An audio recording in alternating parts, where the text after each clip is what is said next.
Platform 13, Chapter 14. Nanny Brown moved her head restlessly on the pillow. She was worried stiff. Why had Lorena Trottle phoned to ask how she was? Lorena didn't care tuppence how she was, Nanny knew that. Surely she couldn't be planning to send Ben away already, in which case Ben ought to have the letter now. But what if the police came to the hospital to ask questions? Perhaps they'd pull her out of bed and take her to prison. Ben wouldn't like that. He felt things far too much. And here he was now. As he sat down beside her and took her hand, she thought what a handsome boy he was turning out to be. You've had your hair cut. Ben nodded. Gertie had pruned his hair with her pruning shears. She'd offered to curl it too, like she curled the petals of a rose, but Ben didn't think Nanny would like him with curly hair. Thinking of the rescuers made him smile. They were all so excited about tonight and getting Raymond out. Then he looked more closely at Nanny, and his heart gave a lurch. She was nothing but skin and bone. Does it hurt you, Nanny? Are you in pain? No, of course not, she lied. They'd offered her some stuff to take away the pain, but she'd never let them dope her when Ben came. What about Mrs. Trottle? How's she been? She's still away, said Raymond. She's still away, and Raymond too. Nanny nodded. That was all right then. If Lorena was away, she couldn't harm Ben, so the letter could wait. The nurses had promised faithfully to give it to Ben when the time came. And the servants? They'd been all right. They seemed to let me do what I like almost, but he was puzzled. The servants were almost too nice, and Mr. Fulton gave him an odd look now and again as though he knew something. It made Ben uncomfortable, but he didn't want to worry Nanny Brown. And Nanny wasn't going to worry Ben about the nonsense the young doctor had come up with that morning. She knew her time was up, and she certainly didn't mean to go up to heaven stuck full of tubes. But as Ben left the ward, he found the nice nurse Celeste waiting for him. Sister would like a word with you, Ben, she said. Would you come along to her room? The sister had dark hair and kind eyes. Ben, you're very young, but you're a very sensible boy, and there doesn't seem to be anyone else. Ben waited. You're the next of kin, dear, aren't you? I mean, you're the only relation Mrs. Brown has. Yes, I'm her grandson. The nurse sighed and stabbed her pencil onto the notepad. You see, Ben, the doctors are thinking of operating on your grandmother. It would be a shock to her system and cause her some pain, but it might give her a bit longer. Ben bit his lip. When would that be? The day after tomorrow, we thought you should know. The day after tomorrow, the last day of the opening. It would be all over then and the rescuers gone. Well, if he'd had any doubts, that settled it. To let her go through an operation by herself was not to be thought of. I'd like to be there when she comes around, he said. I'd like to be with her. I'll ask the doctor, said the sister, and smiled at him. Mrs. Trottle had got the table she wanted on the left of the band, which was where the cake came in, and really close to the double bass player. She's sure he fancied her.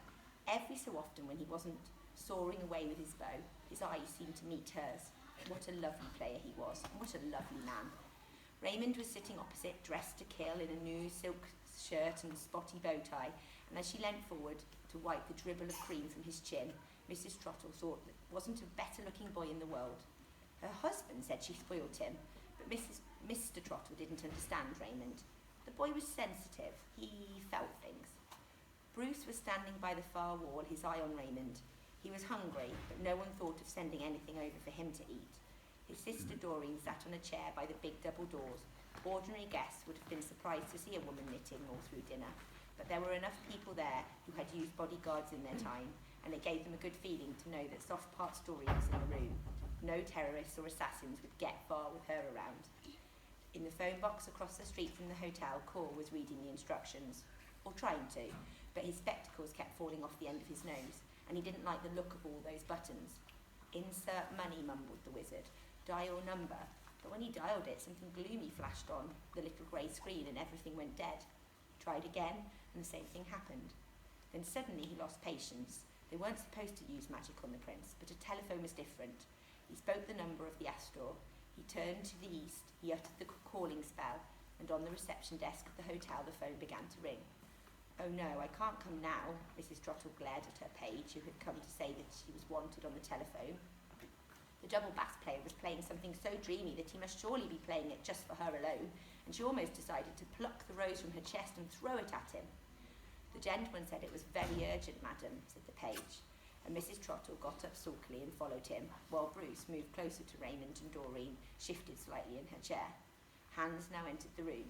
He had been incredibly brave and offered to have fernseed even in his eye so that he would be completely invisible, still see where he was going. His little finger was stretched out ready to bop Raymond, and it trembled because the ogre was very, very much afraid. Suppose he bopped too hard and he brought the prince to the island with a broken skull. On the other hand, suppose he didn't hit him hard enough, so that he squealed when he was thrown into the cake. If Hans was nervous, poor Gerkie was terrified. "Oh, mother, forgive me," she muttered. She'd been to the Fortlands and bought some of the stuff that used for black-out curtains to make the last veil, the one she wore over her underclothes, and the underwear itself was bottle green, because her mother had always told her that it was what you wore next to your skin that mattered. So even if the lights didn't go out at exactly the right time, she would still be decent.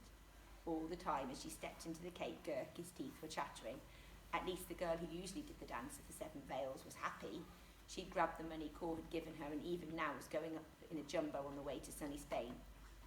"Ready?" asked the porter, coming to wheel her in. "Ready," squeaked Gerkie from inside the layers of tissue. The orchestra burst into a fanfare. Balloons and streamers came down from the ceiling, and Gerkie burst out of the cake and began to dance. Raymond didn't recognise her because even her face was veiled, and the light was rosy and dim, but everyone felt that something beautiful was going to happen, and they were right. Fays have always loved dancing. They dance round the meadows in the early morning. They twirl and whirl on the edge of the sea, and of all the twirlers and whirlers in the island, Gerkie was the best. She forgot that her mother would have turned in her grave to see her in the dining room of the Astor Hotel like any chorus girl. She forgot that any minute Raymond Trottle would land with a thump on top of her, and as she danced, the orchestra followed the way she moved, got slower when she went slowly and quicker when she went fast, and there wasn't a single person in the dining room who could bear to take his eyes off her. Gerkie dropped the first of her 7 veils on the floor.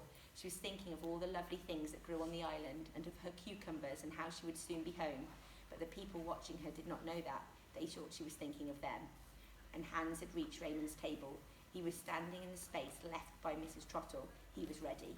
The 6th veil dropped. The music got even soppier. Now as she danced, Gerkie was stewing herbs into the room, the sweet-smelling herbs she had brought in her basket to make people sleepy, to make them forget their troubles. By the back entrance, Odge Gribble was explaining to the porter that her father had to leave early. "My mummy isn't well," she said with a lisp, and he nodded and pinched her cheek. In the lavatory, which led out of the dressing room, the troll waited.